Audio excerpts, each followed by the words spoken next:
You're from the state of Florida. Played your high school ball at Park Vista, Boynton Beach, Florida. But you're from the state of Florida. You come to South Carolina, but you're one of the highest rated prospects in Florida as far as offensive linemen are concerned. You had offers from Florida State, Illinois, Kentucky, Louisville, Minnesota, Ole Miss, Mississippi State. The list goes on and on, but you pick South Carolina. You follow Steve Spurrier. Again, you had the option to stay in state. Just talk about your recruiting process, what it came down to for you, and why you picked South Carolina. Yeah, it was awesome. I mean, I enjoyed it. It was fun times during high school. Schools coming in, offers coming out. But yeah, Florida State, Ole Miss, and actually Vanderbilt were probably my top three. Mm-hmm. And at the time, and then my mom she was like, I really hope South Carolina comes in and offer you. For whatever reason, my mom she was like, I want South Carolina.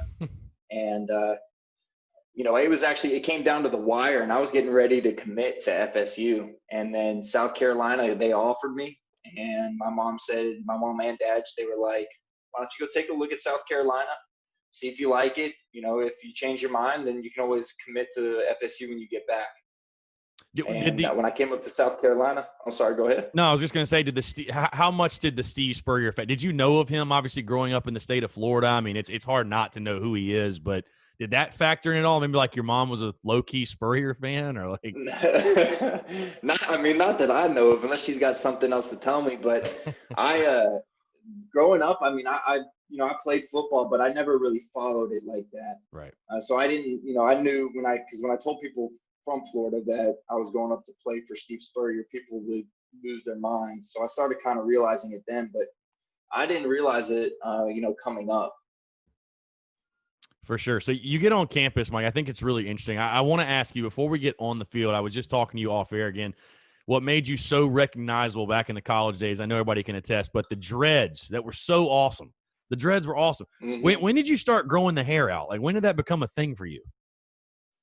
I think my sophomore year, because I used to rock the buzz cut. Right. I'd switch on and off. And so I think my sophomore year, I started growing it out.